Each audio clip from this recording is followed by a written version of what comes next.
एक महीना मैं उनसे पूछना चाहता हूँ सर, एक महीने में आचार संहिता लग जाएगा तो हम लोग कहाँ जाएंगे बताइए। हम लोग, हमारी माँ बहुत आशा लगाए, हम बहुत आशा से, बहुत गरीब परिवार के हैं। दिन भर काम करते हैं, बच्चे संभालते हैं, आधी रात तक हम पढ़ते हैं, सुबह फिर काम धंधे में लग जाते हैं कि घर परिवार भी देखना है। उसके बाद ये जो पेपर रद्द हुआ है, ये समझ लीजिए ये हमारे भविष्य के साथ खिलवाड़ है। अब हम इस बात का विश्लेषण करेंगे कि भारत में लोग नकल करके क्यों पास होना चाहते हैं और फिर रिश्वत के दम पर नौकरियां क्यों लेना चाहते हैं। इस सब के पीछे कारण एक ही है कि लोग परिश्रम नहीं करना चाहते। आपने देखा, नेता आलसी हो चुके हैं, भ्रष्ट हो चुके हैं, कार्यकर्ता भी आलसी हो चुके हैं, भ्रष्ट हो चुके हैं, काम नहीं करना चाहते, परिश्रम से बचना चाहते हैं। यही हाल सब जगह है, ये एक राष्ट्रीय समस्या है। आज हम ये सवाल उठाएंगे, हमारे देश के लोग नकल करने के बजाय परीक्षाओं में परिश्रम क्यों नहीं करना चाहते, पढ़ते क्यों नहीं है, और क्यों अब नकल और धोखेबाजी एक राष्ट्रीय समस्या बनती जा रही है।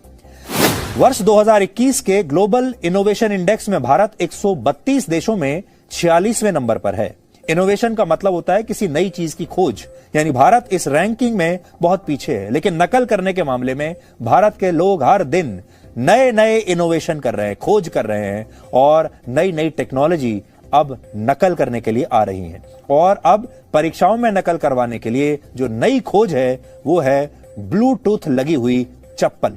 आपने देखा होगा, अभी तक तो आपके मोबाइल फोन में या आपके लैपटॉप में या आप जो भी डिवाइस यूज करते होंगे उसमें ब्लूटूथ होता है, लेकिन अब एक चप्पल आई है जिसमें ब्लूटूथ लगा हुआ है। नकल एक गंभीर मुद्दा है, लेकिन राजस्थान में जो हुआ वो किसी मजाक से कम नहीं। और ये उन सारे छात्रों के साथ मजाक है, उन सारे छात्रों के मां बाप के साथ मजाक है जो पूरी मेहनत के साथ, निष्ठा के साथ पढ़ाई करके पूरे साल इम्तिहान देते हैं। पुलिस के मुताबिक इस चप्पल का आविष्कार करने वाला व्यक्ति बीकानेर में एक कोचिंग सेंटर का मालिक है, और इन चप्पलों की सप्लाई और मार्केटिंग करने वालों में पुलिस का एक सब इंस्पेक्टर भी शामिल है जो फिलहाल निलंबित है। यानी एक टीचर नकल कराने वाले उपकरणों का आविष्कार करने में शामिल हो गया, एक पुलिस इंस्पेक्टर जिसकी ड्यूटी थी इसे रोकने की, वो इसे रोकने की बजाय इन उपकरणों की मार्केटिंग में लग गया। हमारे देश में नकल अब एक उद्योग बन चुका है। कुछ लोग नकल करके परीक्षा में पास होना चाहते हैं तो कुछ लोग ईमानदारी से परीक्षा देना चाहते हैं, लेकिन कई बार भाग्य और सिस्टम ईमानदार लोगों का साथ नहीं देता।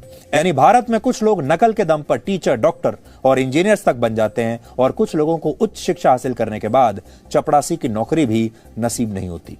कुल मिलाकर फर्रों पर प्रश्नों के उत्तर लिखकर की जाने वाली नकल अब नए जमाने में ब्लूटूथ और मोबाइल फोन के इस्तेमाल तक पहुंच गई है। और ये बात भारत के लोगों की नैतिकता के बारे में बताती है, क्योंकि ये चीटिंग सिर्फ परीक्षाओं तक सीमित नहीं है।